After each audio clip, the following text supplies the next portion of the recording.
Alright, you good. Let's get in character. Episode 9, Talk That Talk. Your boy SLG, Scuba Steve, AVO. Look, y'all heard Meek Mill? He booked again. He's about to go upstate with a dub. You know, so we're going to have to discuss Meek Mill. But on the positive side, we're going to also pay homage to the city of Philly. So I'm going to let Scuba Steve start first. Go ahead, tell us about Meek Mill, man. He drawing. Man, dog. First off, free the guys, man.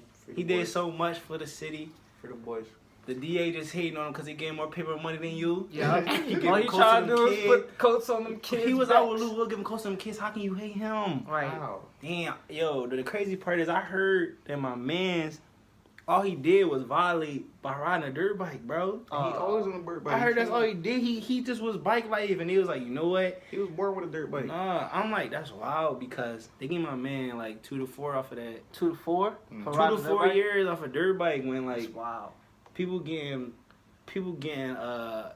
what's the community service for straight cases. I'm like, this is wild. Way to keep a brother down. Always. But anyways, man, free the boys. We gonna be waiting for that new album when he That drop. shit That shit gonna be fucking flames. fire, That shit gonna be nigga. flames. He gonna be writing that joint We on the gonna be wall in the waiting. hole. Yeah, like 50 Cent, he gonna have with the razor on the wall. And bitches does a ride. It's gonna be crazy. Yeah, Right. it's crazy. He's tripping. Wow. Sean, what you think about that? I think it's just another example of how the justice system in America and specifically in Philly is broken. Meek Mill been on probation since he was 18. Wow. Right? That's disgusting. Just imagine being on probation all your life, all your adult That's life. like 1/3 of his life. For real. That's You know what I mean? And he's not a normal person. He's a celebrity and a music artist. So it's very hard to do that and, you know, be within the bounds of your probation. And, you know, he's young, black, and rich, and he's around some, you know, bad influences sometimes, and I can see how that could have made him violate that probation multiple times. You know what I mean? Not to take that away from him, but the system just is against him, was against him. And it's sad that he, you know, the judge threw the whole book at him for something that was, you know, could have been resolved over the years. Right. From my understanding, the judge felt disrespected. That's why he did it. Because Meek Mill been breaking his probation multiple times, Right. and the judge been trying to help him for years. Let me ask you this. Like, as far as that, we already know that he's a superstar. He's making plenty of money. But shouldn't there be, like, a certain time period where you just realize, like, all right, look, I'm here. I shouldn't be doing things like this anymore. Like, shouldn't your circle around you, like, yo, come on. You know that's going to mess you up. That's some stupid stuff. Like, touch on that a little bit. Oh, yeah. I'm not taking accountability away from Meek Mill at all. Yeah, I mean, there's other high listers that, though, stayed within their probation and made it out. They got off probation, i.e. Chris Brown. He got off his probation with being diligent, and, you know, he fucked up a couple times, but eventually he got off. And he got off in a shorter time than Meek Mill. Yeah. But I'm not taking that accountability away from Meek Mill. It's just that what the judge did was wrong. He violated with that sentence. Right.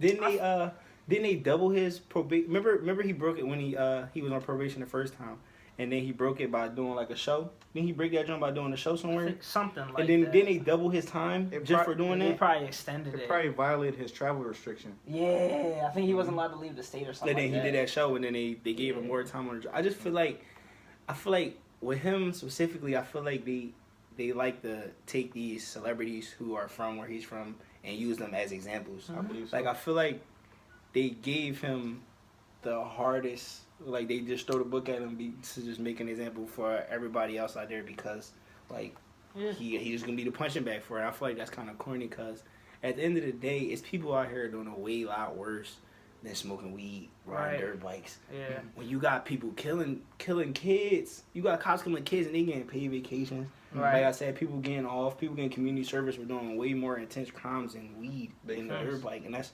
really corny to me. I feel like that's really a failure in the justice system. Yeah, it definitely is. I mean, you got like a church massacre shooting over the weekend. You don't hear as much as that as you may hear about Meek Mill going to jail. Like that's ridiculous. I mean, at the end of the day, like, I understand like his stature and where he is in life, but it's kind of like you're telling this man like, all right, look, stay home because everything that you do could potentially make you end up back in jail or extend your probation. So it's like, dang, what is a young man to do?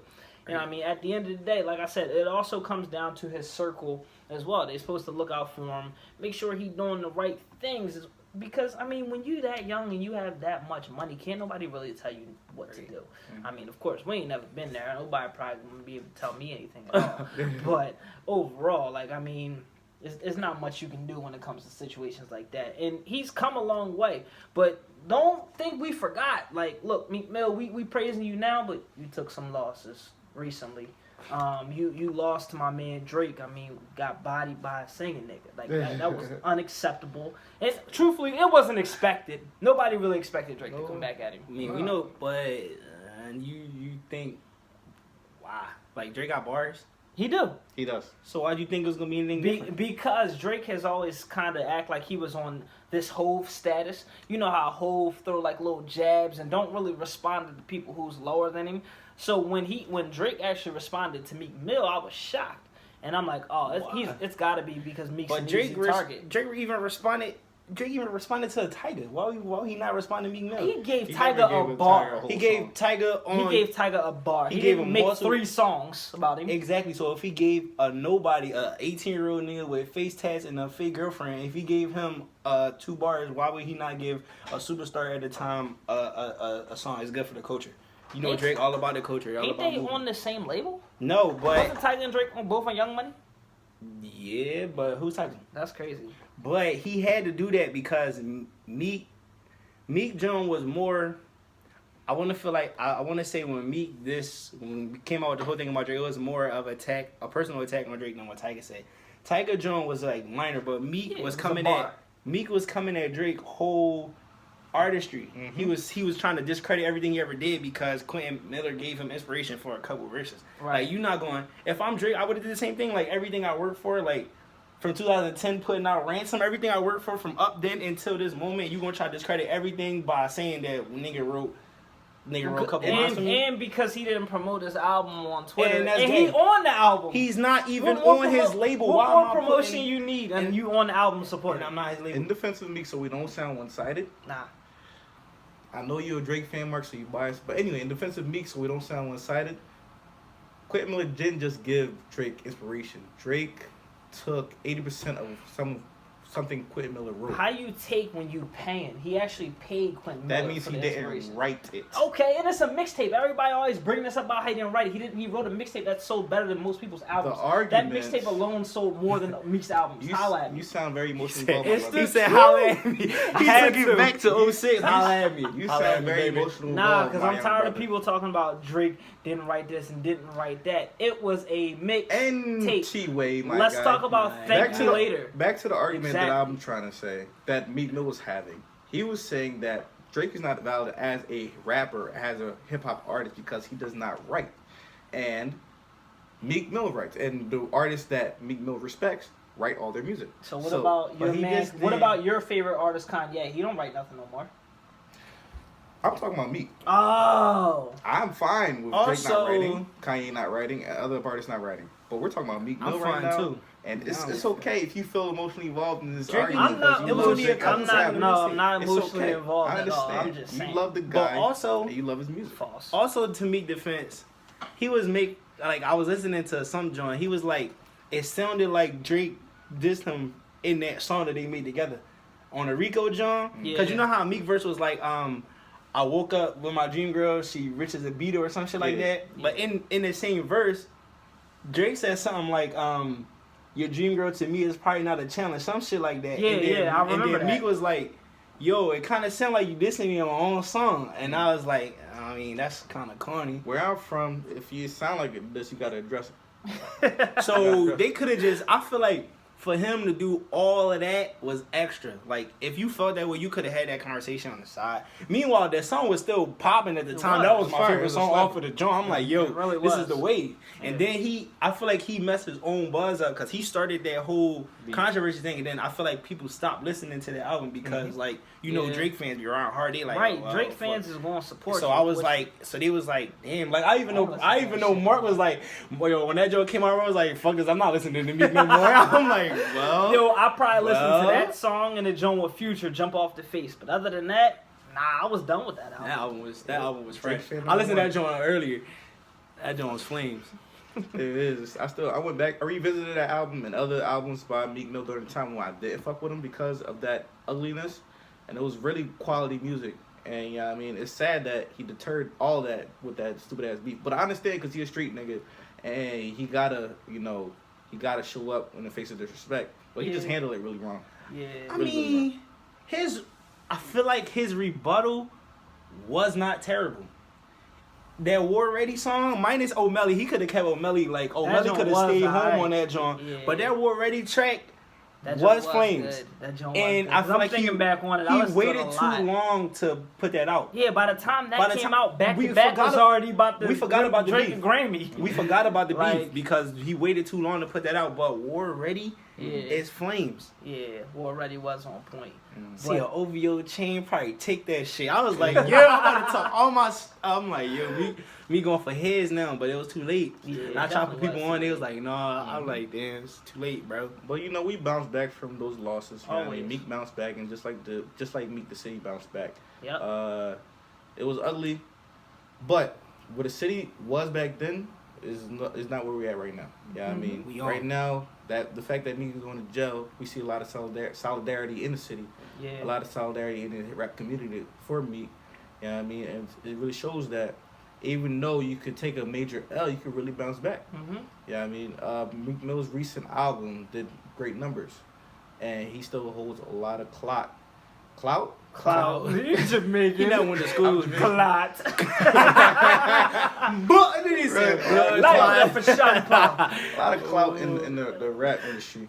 Yeah, I mean, Hov shouting him out. He might have made it in America.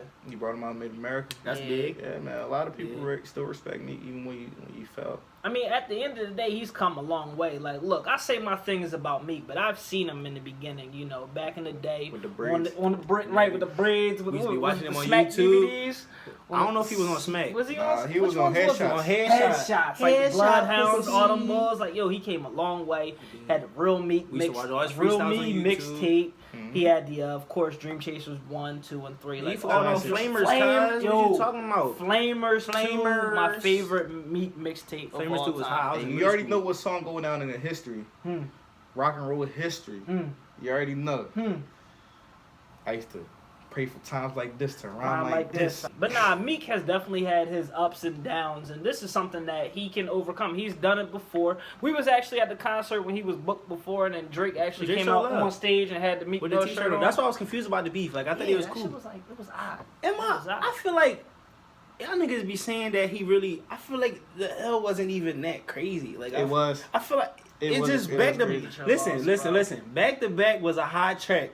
It was crazy. It was very hot. Charged Up was a light because shot. Hoes was twerking to back to back because of the beat. It was a diss track and a club banger at the same time, which is very crucial. That has never been done in diss track history for Hoes to shake their booty to a diss track because Hoes wasn't pussy popping to ether. But back to back was very crucial, but I feel like Meek handled that well. Like he lost, but he still was rocking with Nicki at the time. Is that a world tour? I mean, it wasn't either one of their tours. He was still chilling. He still was doing numbers. He still was giving coats to them kids. I don't care what nobody say. He still was giving turkeys out. He still was doing his thing. Like, bro, he didn't really lose. What made it a major L was the fact that Drake at the time and still right now is such a big figurehead in the hip hop community. And when he goes against a person, it's kind of like the whole culture is against him, right? Yeah. Not only was the 2 songs diss tracks for him, it was memes. And the memes did more damage than the songs. The memes did murder. So what does that say about Meek's perseverance and pull through all of that? If you go against one of the greatest right now in the joint, you still bounce back with an album that the streets still respect, everybody still... we're not arguing That's that. what I'm saying. So we're talking about the L at the time. That L was very major. That was a loss, bro. It was an L, but I feel like for him to bounce back the way he did, Philly couldn't forget about the L. Breaks all them L's he took, forget about the L. Just forget about that. Nah, I ain't never forget about that L. You can't forget about L's. That's like Drake really is a singing nigga. Like, even though he got bars, like, you know that. He does have bars, but he's still, at the end of the day, a singing nigga. He got bodied by a singing nigga. What does that mean? It means a lot. It means That's like John B stepping out his lane frying somebody. Nigga, no. John B is a strictly singer. Derek is a rap singer. He gonna say John B. This what it means. Clay Thompson. It means that a street nigga from North Philly and South Philly, a freestyle artist, a rapper that writes his own music, got bodied by a nigga from Degrassi. Canada. Toronto. That's very crazy. It's unprecedented in the hip hop history. What does where he from got to do with his rap credibility? How? This is what I'm saying. But what is a nigga from the? But y'all making it seem like a nigga where he from. Mean he a better that he should out rap a nigga? We're saying it don't it's mean that at all. blindsiding. It's unprecedented. It could never been It's predicted. the surface. It's like the tail of the tape. It could have never been know what I'm predicted. saying? How in the world? Never in hip hop history has a non-ass, rapping ass, singing ass, non-street nigga beat a street ass, freestyling, rapping ass, writing nigga. Ever. It just never happened. That's because the word already came out too late. If the word already came out on time, it would have been a different story. Look, thank God for the Eagles right now who 8-1. Ben Simmons and Joel Embiid for holding down the city. We coming back. Mm-hmm. You know what I mean? Who else out there holding down the city? All that. We got John in the dictionary. Yo, John the is city in the dictionary. on. The city is on That's big time. major. Every time I Very major. go to the Big John, I'm actually glad they made a definition for it. People who not from Philly are like, yo, what does John mean? And I'm they like, pronounce it honestly, wrong. it's a noun. They be like like it's a John. person, place, or thing. And then they spell it wrong. They be spelling it like the name John. J-A-U-N-T. Right. Like Joint. I've seen people spell it like that, like joint. Or like joint. I'm like, oh no, I don't know what no John, like the name. Oh, why? Oh, Apple, put respect on John. Next time I type John in my text message, I don't want you no red lines underneath it. Put Correct. respect on it. Facts. We in the dictionary, fam. Big facts, Correct. bro. They be trying to I wanna change hear that that. name all the time, but that's definitely a big up City for back Philly. home. You know what I'm saying? Having John in the dictionary. Tell me what else is making the city popping again, Sean. The city is vibrant, dog. You know what I mean? Back in the day, about 5-6 years ago, people would think about Philly and think about dirt. And Nigga said think dirt. about dirt and boringness. I remember this tweet so vividly. It was after I went to the Drake versus Lil Wayne concert That with was my lit. homies. That was lit. Lil Wayne put out a tweet and that shit hurt my soul. This nigga said, because it's my city, I love my city to death though. I think it's the center of the universe. Lil Wayne said in a tweet, in less than 140 characters, he said, ain't nothing doing in the city. He said, nothing doing in the city. It's boring in here. And I was like, damn, what the fuck, nigga? I just saw you show out. Right, I would do my ticket. You can't come to the city, have some fun. You can go to Onyx. You know what I mean? But now my city popping. Like, Shorties at Honest look like Lil Wayne. I don't want to see no shorties that look like him. Nah, I've been to Onyx. Them bitches bad. I've never been to Honest. I ain't gonna The go. bitch gonna twerk on me. That shit was crazy. I put 10 in her ass creek. I've been in there. He said No. I went to Onyx one time. It was lit. I walked in with $60, walked out with $27. Nah, I wasn't missing nothing in there, bro. They was in there. You know what I was the missing? bottom My of money, because shoe. it was bad as shit. That shit was great. Ain't going to no stripping club. I can't relate to y'all. I but, can't. I ain't going. They ain't gonna see me. I do the race. They ain't never gonna catch me in no strip club. But yeah, man, the city on the up and up. We over the past 5 years, 50,000 people migrated to the city to live here and to work here. Yeah, I mean that's beautiful for the city, beautiful for the economy. A lot more jobs are popping up in the city. It's getting worse, in my opinion, because they about to build a casino down there, and this shit getting. I don't know if y'all noticed, but the neighborhoods we grew up in is getting wild gentrified. And they buying up all our shit. On a sad note, the city fucking up because they buying all our shit and they moving us out. Because they building a casino and everybody moving from the burbs to come back down here. Y'all haven't peeped how traffic is really crazier lately? It is because wild. people are moving back here and that's how it is. And you know what the funny thing is? A lot of people don't know this, but y'all know Northern Liberties is North Philly? Yeah, nigga. They You know just Winfield is changed- West Philly. It's the same They just thing. changed the name. Like Right. Fishtown, all that, they all extensions It's all North of Philly, North bro. Philly, It's which are all starting to North get Philly, bro. gentrified now. I don't want to hear nobody say they Everything. from Winfield. You were from West Philly. If you say you're from Liberty, you're from North. Yeah, There's that's one good here. and bad sides to each token, man. With the gentrification, that is, in its nature, bad, but that is causing a lot of financial opportunities for people that's going into real estate. true. Yeah, I mean, But- just across the street from my mom's house, a lady bought a property for foreclosure for $30,000, put in $20,000, and is flipping it for $150,000. Wow. So she's making money. But listen, what I'm saying is with gentrification in our neighborhoods, They're not our neighborhood. They're just places that we live in. They're If it was not. our neighborhood, then They- we would own the laundromat. you know why they're the not our coffee neighborhoods? house, the Chinese store. And you know why that is? Why? Because we let this shit happen. We don't know the value of our That's a property, whole bro. different conversation. You're talking about gentrification. But that's what I'm saying. That's It's goes not the with same it. thing. If we listen, if we the don't Chinese store, no, the let me laundromat finish, was let me owned finish. before gentrification. If we don't, but listen, with our homes in our neighborhood, if we don't let the people come in and offer us money to move out of our own houses so they can move their people in, that's gentrification. That's how we lose our homes to people. If we knew the value of our property, we wouldn't sell our homes for less than what they're worth and losing our land to go somewhere else. That's not the argument that I'm going against. My argument is that that's not our neighborhood. That's a neighborhood that we live in that's owned by the white people or the Asian people. Because we let them buy No, buy we our didn't property. let them buy the laundromat or the. Not the grocery I'm store. talking about it's not the about whore, bro. necessarily letting people The do certain homes things. is a community. The community should be our neighborhood. People own their homes. Yes, but that's not just the only part of living in a neighborhood. It's about actively spending your money there, buying food, and communicating. But the places that we go, the places that we shop, the places we spend our money, the places that we clean our clothes, the places that we put our kids in, they're not owned by us. Yeah, Talking they're about, not. So I'm talking about the block that you live on. I'm not talking about us. I'm talking nah, about but what Sean is specifically your saying, like, blocks. the reason it's happening is because we're not building up our communities. We're not showing. It's kind of like y'all both kind of saying the same thing in a sense. Like you're kind of saying like, oh, we're not building up our communities, and you're saying, oh, with that, we're not seeing the value in the property That's that why we we're not building have. it up. So it's like. You're like, you never know people's situation though at the end of the day. They might need that extra $30,000, you know what I mean, pay off some couple of loans, or they might want to relocate. Once again, that goes back to saying they don't know the value of their area and everything. But overall, gentrification is a real thing, and it is happening in Philly, and I mean all over the place in general. I mean it's not a bad thing, as you mentioned, for real estate, and then also business opportunities, etc. So we don't want to make it sound like it's a bad thing. I mean, but it's really not at the end of the day because it creates opportunity. You know what I'm saying? Yo, thank y'all again for watching episode 9. Talk That Talk.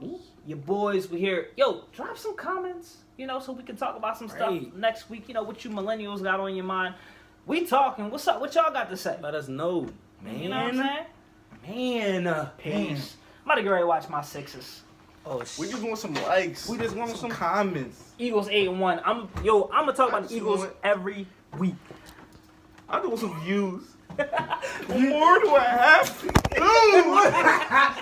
do? What more